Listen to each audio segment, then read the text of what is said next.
Bonjour à toutes et à tous, Benjamin Code pour vous servir, développeur front-end freelance depuis à peu près 10 ans.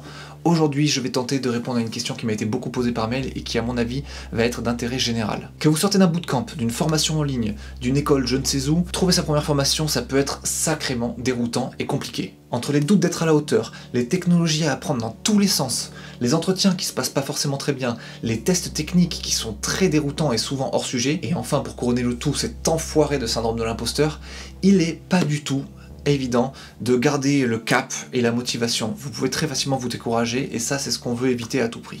Dans cette vidéo, je vais pas vous donner la solution miracle parce que de toute façon, la solution miracle n'existe pas et je ne suis pas un charlatan. C'est sûr qu'il va falloir bosser beaucoup, mais peut-être qu'en étant bien aiguillé, vous allez pouvoir travailler efficacement et pouvoir proposer un super éventail de choses pour votre première candidature à un poste de développeur front-end. Parce qu'avoir des réalisations à montrer, c'est la meilleure des armes. Ça prouve que vous vous êtes entraîné de votre côté, que vous avez réalisé telle et telle problématique, que vous avez réussi à trouver tout ça en autonomie, et ça, il n'y a rien de mieux pour convaincre quelqu'un que ça. Le diplôme, on s'en branle, l'école, on s'en branle. Par contre, ce que vous avez fait, ce que vous avez réalisé vous-même de votre côté pour vous entraîner à la maison, ça compte. Ça, c'est très important.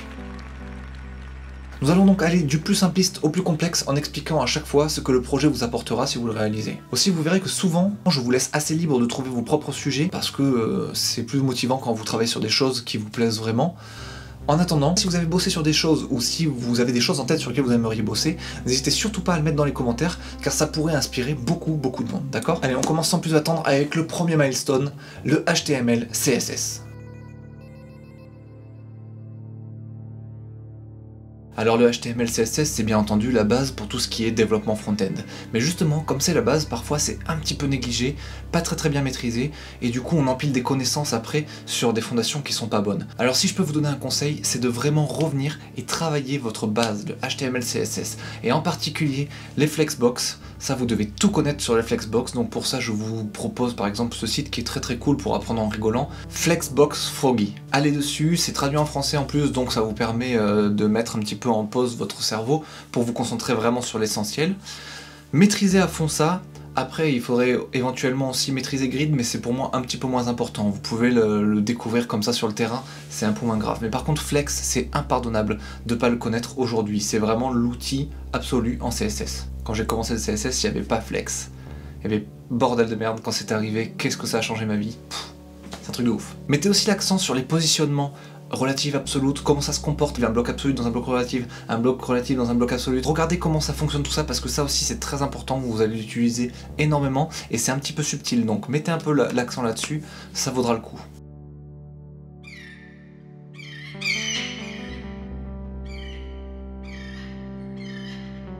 Maintenant, pour ce qui est de produire et montrer que vous maîtrisez un petit peu le HTML, CSS, moi ce que je vous proposerais c'est de faire un petit peu comme ce que je fais dans mes émissions Scalpel. Vous vous baladez sur le net, vous tombez sur une page qui vous plaît beaucoup, vous l'analysez avec l'inspecteur, etc. et vous essayez de la refaire en HTML, CSS. Et c'est vraiment ce qui va vous faire step up dans le game.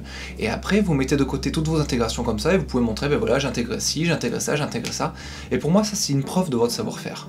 Si vous montrez que vous avez intégré des trucs assez stylés, je me dis ok, mec ou la nana d'ailleurs, hein, parce qu'il y a de plus en plus de femmes qui apprennent le dev aujourd'hui et j'en suis fortement heureux. Et par contre, je sais pas du coup comment normer mes vidéos. Si je dis mec, nana ou quoi que ce soit, je sais pas quel est le type neutre, je sais pas lequel utiliser, donc ne m'en voulez pas trop. Si parfois je dis mec, parfois je dirais nana, je ferai une espèce de mix comme ça et on verra ce qui ressortira le plus. Donc voilà, je vous propose de faire à peu près 4 ou 5 petits scalpels comme ça, 4 ou 5 petites intégrations que vous mettez de côté et que vous pourrez remontrer à des gens un peu plus tard. Prenez pas forcément des pages complètes, c'est pas nécessaire, vous pouvez prendre juste un petit élément, un petit bouton que vous trouvez stylé avec une animation cool, ou alors une page complète, une home complète, mais pas toute la page qui est en dessous. Vous faites juste la home en haut, là le hero banner comme ça. Voilà, faites des petits projets comme ça qui peuvent vous apprendre énormément et qui vous demandent pas d'inventer beaucoup de choses. Vous devez juste reproduire et rien que ça, c'est pas forcément évident, donc faites-le. Voilà, produisez quelques trucs en HTML, CSS pur et dur avant de passer à la suite, avant de passer au module numéro 2 qui va être dédié au JavaScript pur et dur, sans framework, sans rien, juste du JavaScript. Le JavaScript, on ne mettra jamais assez l'emphase là-dessus. C'est la technologie qui régit le web aujourd'hui. Vous la trouvez en back, vous la trouvez en front, vous la trouvez dans tous les plus grands frameworks destinés à faire des applications front-end, à savoir React, Vue et Angular, et vous devrez maîtriser l'un des trois pour vous choper des missions, c'est certain. Donc autant maîtriser les bases en passant un petit peu de temps sur JavaScript d'abord. Pour moi, il y a des choses essentielles à savoir, d'autres un peu moins, d'autres que vous pourrez apprendre sur le terrain, mais des trucs que vous devez connaître avant d'attaquer les traits framework. Et pour ce faire, pour les maîtriser, je vous propose de réaliser un tout petit jeu vidéo, ou du moins une feature d'un jeu vidéo, qui vous permettra de toucher un peu les quelques trucs qui me semblent essentiels pour moi. Et ce jeu vidéo, ce petit bout de jeu vidéo, qu'est-ce que c'est? C'est faire bouger la raquette d'un casse-brique. Vous voyez, vous avez la raquette comme ça en bas de l'écran, tac, et vous devez la faire bouger avec soit la souris, soit le clavier, et elle ne doit pas, tac, tac, tac, sortir des écrans. Tac, tac, tac, voilà. Ça va vous faire voir quoi? Ça va vous faire voir les event listeners pour écouter le mouvement de la souris et les touches du clavier. Ça va vous faire voir les if, else, pour pas que votre raquette sorte de l'écran. Et ça va vous faire voir comment manipuler un élément du DOM, à savoir votre raquette ici, qui sera certainement un div sur votre page, dont vous modifierez les propriétés, probablement left, ou alors le transform si vous êtes chaud. Vous bougerez ça comme ça sur votre page, et rien que ces quelques trucs là, comme ça, tac, tac, tac, tout mis bout ensemble, ça ne veut rien dire, mais toutes ces choses mises bout à bout, ça représente déjà pour moi les choses les plus importantes en JavaScript. Si vous êtes chaud aussi, le projet vous plaît et que vous avez envie de l'amener un peu plus loin en faisant par exemple une balle qui va se cogner et rebondir contre les murs et la raquette, vous pouvez le faire, mais ça devient un peu plus technique et c'est pas vraiment ce que je cherche à voir à ce moment-là. Mais vous pouvez le faire.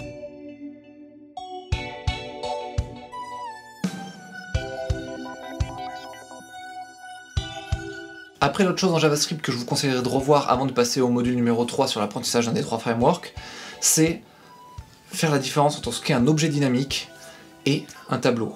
Voilà, ça c'est deux concepts en JavaScript que vous retrouvez partout, tout le temps, et il y a plein de manières de manipuler ces deux types d'objets différents, et il faut que vous soyez assez serein là-dessus, c'est un truc essentiel. Et si vous attaquez les frameworks en vous mélangeant un peu tout ça, ça va pas être très ouf. Donc allez lire un peu de la documentation là-dessus, et puis vous pourrez passer à la suite en suivant. Et la suite, qu'est-ce que c'est? Ce n'est d'autre que notre module numéro 3, qui va consister à se créer une petite application en utilisant un des trois frameworks. En vous appuyant sur l'un des trois... Et le module numéro 3, qui sera le dernier des modules que je vous propose, qui va consister à développer une petite application en utilisant un des trois frameworks à la mode, que ce soit React, Vue ou Angular. Le marché du travail parle de lui-même. Les trois frameworks représentent à eux seuls la grande majorité de toutes les missions que vous pouvez choper en front-end aujourd'hui. Donc il n'y a pas à chipoter, il faut en apprendre au moins un. 2, c'est le mieux. 3, vous êtes héroïque. Mais en l'occurrence, un seul suffira pour commencer à choper une première mission. React, on va pas se mentir, c'est ce qui est le plus recherché, il y a beaucoup de missions là-dessus, mais il y a aussi beaucoup de concurrence, et c'est pas vraiment évident à apprendre au départ. Quand vous êtes un peu débutant, il y a des choses plus simples que React, en la présence de Vue.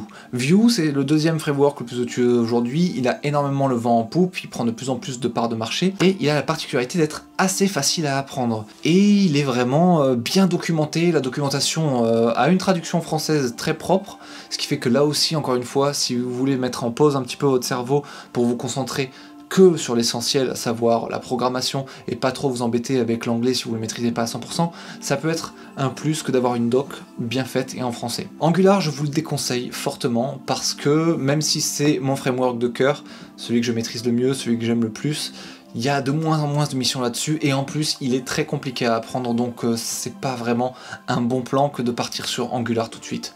Ça peut, hein, vous trouverez des trucs forcément, mais si je peux donner mon humble conseil, je vous dirais de partir plus sur Vue aujourd'hui. React marche aussi, à vous de voir.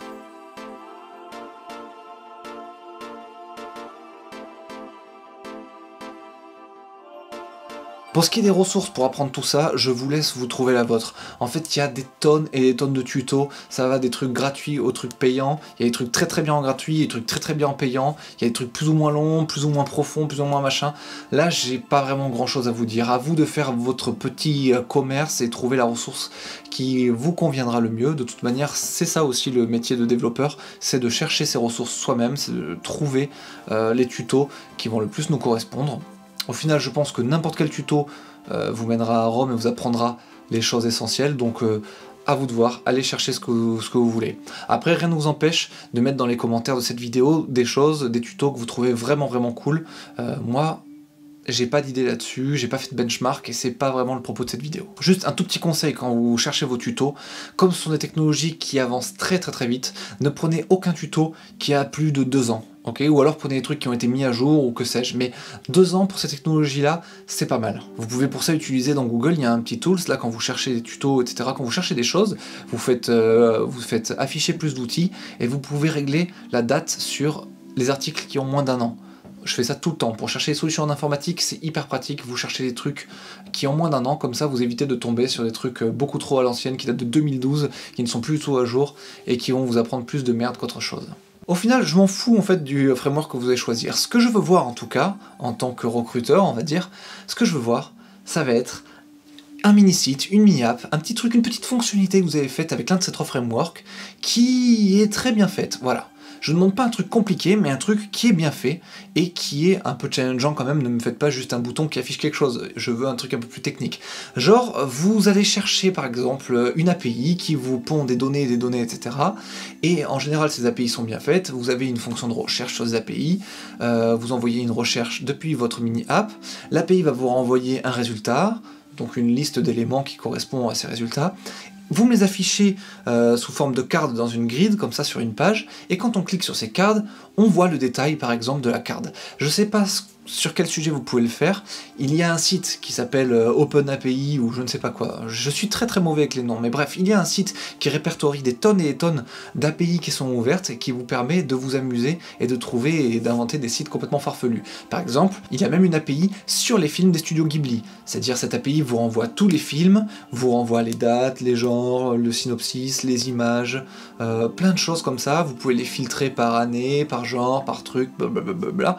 Donc voilà, utilisez cette API et créez un site qui se base sur cette API ou sur une autre, hein. Il y en a plein, faites des trucs farfelus, ça sera très cool, ou alors faites des trucs même qui s'approchent de vos passe-temps, de vos passions, ça sera d'autant plus motivant de travailler là-dessus. Faites une mini-application, mettez-la en ligne, ça vous permettra d'apprendre comment on met un site en ligne, mettez-la sur GitHub ou sur GitLab, ça vous apprendra à utiliser Git, ce qui est très important quand on cherche une mission, quand on rejoint une équipe ou que sais-je. Et voilà, ça vous permettra aussi de voir comment on communique avec une API, ça vous permettra de voir comment on fait des interactions avec une interface sur un site web ou sur une app. Tout ça, ce sont les choses que j'attends de la part d'un développeur débutant que je pourrais éventuellement prendre dans une mission sans le considérer comme un énorme boulet. Voilà. Voilà ce que j'attends de vous. Maintenant, si ça vous embête pas, on va essayer de conclure cette vidéo.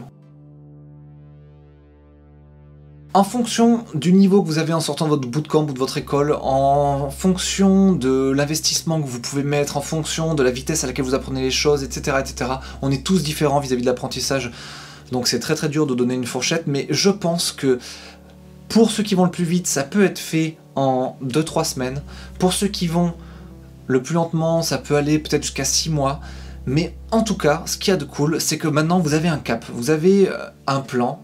Et à la fin de ce plan, normalement, votre confiance devrait être méga boostée, vous devrez avoir des trucs à proposer, à montrer aux recruteurs, ce qui est un énorme plus, encore une fois, on n'a pas arrêté de le dire dans cette vidéo, mais c'est vrai, c'est très important. Et je pense que du coup, les tests techniques, après avoir fait tout ça, vous serez beaucoup moins déstabilisé aussi si vous avez à en passer, et ça sera quand même beaucoup mieux.